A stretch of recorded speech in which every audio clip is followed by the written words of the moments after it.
Dans la paracha de Toldot, on voit les jumeaux qui sont nés chez Yitzhak, Yaakov et Esav. Déjà avant la naissance, Rashi dit, ça se bougeait à l'intérieur. Quand il passait devant une choule, Yaakov, il courait pour vouloir sortir. Il passait devant Avodah Zara et Esav, il voulait sortir. Alors on va dire, a priori, Yaakov est né pour être un tzaddik et Esav est né pour être un rachat. C'est pas joli. Quand il laisse l'homme libre, il ne va pas imposer à chacun qui est tzaddik, qui est rachat. Après, c'est marqué Vaïk de Lou à Neharim. Quand ils sont arrivés à la bar mitzvah, Vaïk Esav Ishadeh Tzaïd Ishtadik. Vaïk de Lou à Neharim, ça veut dire que jusque-là, Rashi dit Kolzman, Jayuk Tanim, Nikarim Masem. Jusqu'à la bar mitzvah, ils étaient exactement égaux. Yaakov et Esav, veste, chapeau, chemise blanche, ils étaient au Cheder, Shivaktana, ils étudiaient, comme tout le monde. Et Nadam Dagle Bohem Matiba, on ne pouvait pas voir la différence. Kivan Shinasu, Meneshoshe, c'est Piresh de Batem Midrashot, c'est Piresh d'Avodah Zara. À 13 ans, chacun a choisi sa voie. Qu'est-ce qui s'est passé? Comment.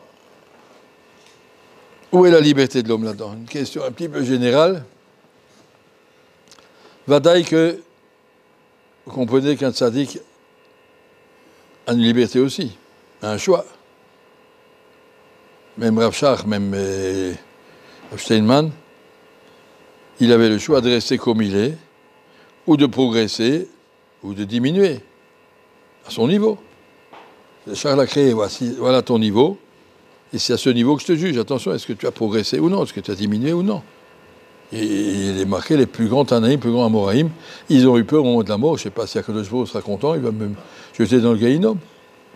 Pas parce que je suis un rachat, mais parce que je n'ai pas fait ce que je devais. L'examen est au niveau des nisyonotes, des épreuves que je vous renvoie à chacun. Les épreuves d'un tzaddik, ce n'est pas les mêmes que d'un rachat. Moi, quand je suis au supermarché, ça ne me vient pas l'idée d'aller voler quelque chose et mettre en poche. J'ai été éduqué qu'on ne vole pas. Il y en a qui volent. Moi, je n'ai pas ce problème. Donc, je n'aurai pas de sahar si je n'ai pas volé, parce que ça ne me vient pas.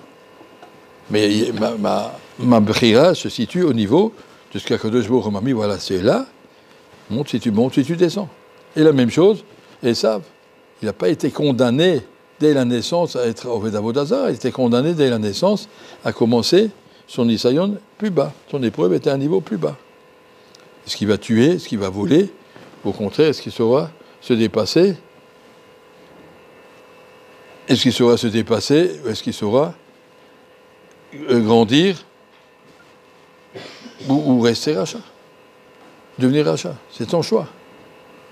Personne ne peut dire, Akadosh Baruch Hu m'a fait comme ça, je suis comme ça. Moi, je suis comme ça, tu es comme ça. Mais tu peux changer. Il y en a qui disent, mais c'est ma nature. Si on me pique, je prends une colère. C'est ma nature. Mais ta nature, tu dois la changer. C'est ma nature. Moi, j'aime pas dormir tôt, j'aime bien chahuter le soir. C'est pas un terrout.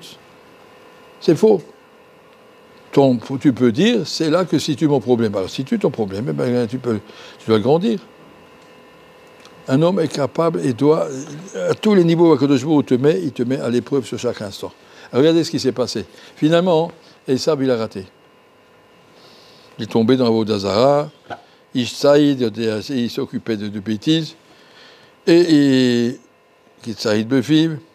Yitzhak a dit, il faut encore essayer, on va l'aimer, on va être gentil avec lui. C'est pour ça que Yitzhak a décidé d'être Mekarev Esav. Et Rivka, elle s'est dit, c'est trop tard, on n'arrive à rien à faire, donc elle ne voulait pas. Mais en tout cas, c'était... voilà. Qu'est-ce qui s'est passé finalement? Esav, il a raté. Et il y avait deux, Rivka, la maman de ces deux jumeaux, il y avait un frère qui s'appelle Lavan, et ce frère, il avait deux filles, Rachel et Léa. À partir de la semaine prochaine, on verra, Véné Léa raconte, Léa, elle pleurait tout le temps. Pourquoi? Parce que tout le monde disait, Yitzhak, il a deux fils, l'aîné pour Léa, et le deuxième pour Rachel. Esav a épousé Léa, et Jacob a épousé Rachel. Et Léa, elle s'était renseignée qui c'est ce Esav, mais c'est le dernier voyou, mais je ne veux pas. Et elle pleurait, elle suppliait. Finalement, qu'est-ce qui est arrivé?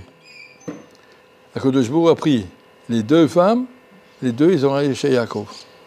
Remarquez, s'il y a quelqu'un tzaddik, Zacha b'chelko b'chelek shchavero. Yaakov a eu deux noms, Yaakov et Israël. Il s'est battu, il a vaincu le malheur de Esav. Il a dit à Esav, je prends ta place. À part ma place, je prends aussi la tienne. À part ma femme, je prends aussi la tienne. À part c'est moi qui vais construire tout le clan d'Israël. Toi, tu restes dehors. Celui qui est Zoré, qui est tzaddik, qui est dans un Nisayon, est capable de montrer que les nisyonotes de l'autre, il aurait pu les passer, il prend sa place, Chelko Gan Eden, il reçoit sa place dans le Gan Eden, dans le Hamazé, il est remplacé. Yaakov et Esav, il ne faut pas dire à l'avance qu'il est perdu, il avait une part, il avait même une femme tzaddika, il avait tout, mais comme il a raté, Yaakov a pris sa place. Mais ça, pour nous, il faut savoir ces choses-là. Avec de l'eau, Anéharim, au début, sont pareils. À un moment, on fait des choix. Il faut faire ces choix intelligemment, réfléchir, qu'est-ce qu'Hachem attend de moi dans chaque instant, et bien, Hashem, réussir à faire ce qu'Hachem attend de nous, Livracha.